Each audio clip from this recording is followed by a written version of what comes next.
Picture this. It's 1783. The American Revolutionary War is basically over. The British are defeated, and you'd think everyone would be celebrating, right? Well, not exactly.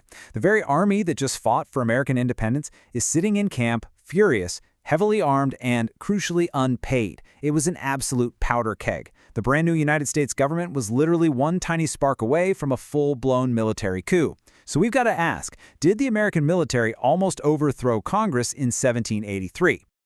Welcome to this explainer. I am so excited to have you here today. We're going to dive deep into the incredibly messy, downright chaotic transition from the end of the Revolutionary War to the actual birth of the U.S. Constitution. You know, we so often picture the nation's founding as this smooth, inevitable march straight toward democracy. But the reality?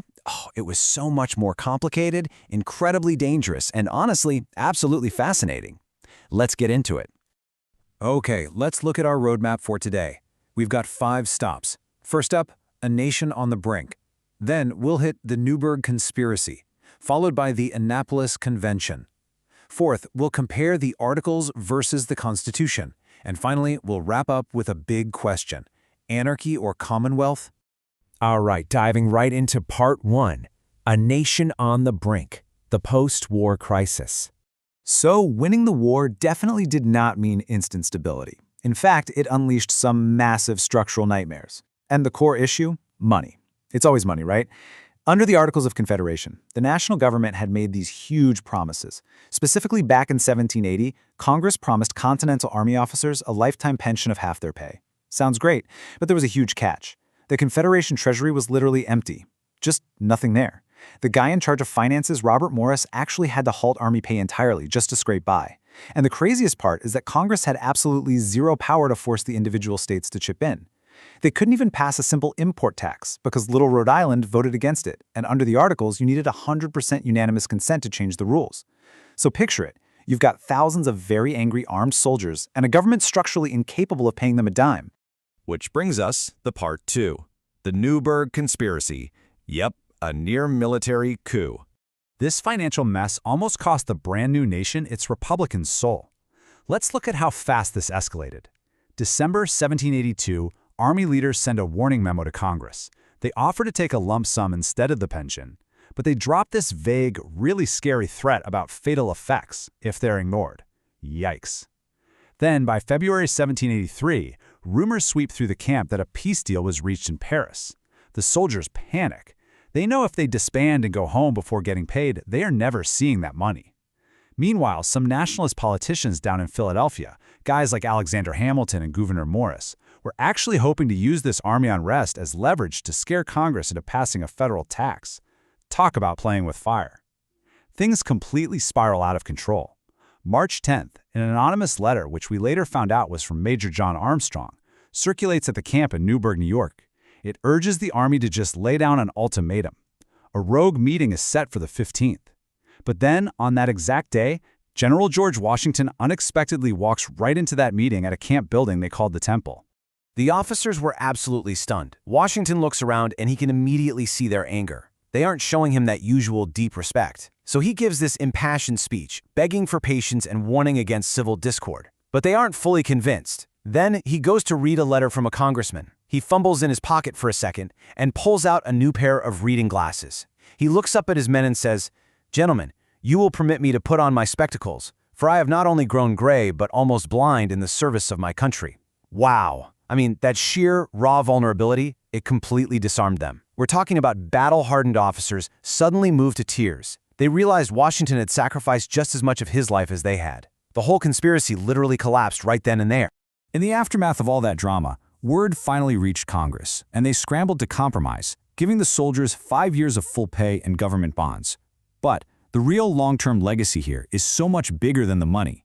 The Newburgh affair strongly, definitively reaffirmed the absolute principle of civilian control over the military. It completely banished the idea of a military coup from American Republican values. And we really owe that to Washington's incredibly theatrical, yet totally genuine, intervention. All right, moving on to Part 3, the Annapolis Convention, or as I like to call it, a dysfunctional government. So fast forward a bit to 1786. The military crisis is in the rearview mirror, But the government's inability to function is still completely paralyzing the economy. The Annapolis Convention was supposed to be this huge, serious meeting to fix protectionist trade barriers between the states. But just look at this attendance record. It's practically a ghost town. Only 12 delegates from 5 states actually bothered to show up. 4 states sent delegates who arrived way too late to even participate. And 4 other states, they literally took no action at all. Didn't even try. This beautifully and honestly tragically shows exactly how much apathy, dysfunction, and total lack of unity there was under the Articles of Confederation. But the few delegates who actually did show up, including heavy hitters like Alexander Hamilton and James Madison, they had a massive realization. You couldn't just fix trade. The entire system was fundamentally broken. It was like trying to put a Band-Aid on a broken leg. So Hamilton writes up this unanimous report that basically says, look, we can't do anything useful here, but we need everyone to meet in Philadelphia next May to examine some serious, broad reforms. And this call to action was given a massive injection of urgency shortly after when Shays' Rebellion broke out in Massachusetts, which further terrified leaders about just how weak the government really was. So ironically, the total failure at Annapolis is what directly triggered the Constitutional Convention. Which leads us straight into Part 4, Articles versus the Constitution. This is where we look at fixing those structural flaws. Okay, so we're shifting gears from the historical drama into the actual nuts and bolts of how the founders tried to fix these gaping structural flaws. To guide us, we're relying on an absolutely fantastic explainer worksheet put together by the Arizona State University's Center for Political Thought and Leadership. It breaks down, side by side, exactly how the brand new Constitution overhauled the old, clunky articles. Let's zoom in on commerce and taxes first. And you know, this perfectly illustrates the exact solution to the problems that sparked the Newburgh Conspiracy in the first place. Under the Articles, the federal government basically had to politely ask the states for tax money, like a kid asking for an allowance. And it couldn't regulate trade across state lines at all. But under the new Constitution, Article 1, Section 8 changes the game. It gives the federal government its very own taxing authority and the power to regulate commerce among the states. Finally, the central government had its hands on the purse strings. The Constitution laid out clear, direct solutions to empower a central government. It was a total paradigm shift. They were moving away from this loose, optional League of Friendship into a structured, really robust federal system. And just look at the government structure itself. Under the Articles, you had a unicameral, meaning single-house, legislature, where every state got exactly one vote, and changing any rule required unanimous support, which was virtually impossible. Plus, there wasn't even a freestanding executive branch to, actually enforce the laws they passed. The Constitution totally revamped this. It created a bicameral legislature with a House and a Senate. It scrapped that ridiculous unanimous requirement, allowing amendments if 3/4 of the states agreed. And crucially, Article 2 created the presidency. Suddenly, there was an executive to actually execute the laws. The government could finally make a decision and stick to it. So how do historians make sense of all this? That brings us to Part 5, Anarchy or Commonwealth, a scholarly reframing. We've talked a lot about chaos today, but how should we really view this incredibly messy 12-year window between declaring independence and signing the Constitution? Well, we are going to look at a genuinely compelling academic perspective from Eric M. Friedman, published in the Hofstra Law Scholarship. And let me tell you, he challenges almost everything we usually assume about this era. So here are the two competing views side by side. The conventional view, which you've probably heard called the critical period narrative, argues that between 1777 and 1789, the nation was literally tearing itself apart. It was dominated by factional conflict and just drifting dangerously close to total anarchy. But Friedman's view, he argues the exact opposite. He suggests that the national government actually gained crucial institutional strength during these years, and that the Articles were an indispensable stepping stone. Now, we aren't here to pick a side, but it's fascinating to see how the exact same historical facts can be interpreted through two entirely different lenses. Friedman's main thesis is that the legal and political institutions hammered out during the Articles period built the very foundation that made the Constitution's federalism possible. I mean, think about it.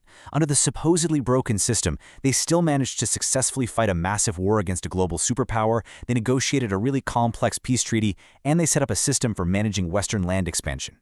Through this lens, the near disasters at Newburgh and Annapolis weren't signs of a dying nation. They were just really painful, incredibly necessary growing pains. It was a brand new commonwealth awkwardly figuring out how to balance state deference with national power. Which leaves us with one final big thought to chew on.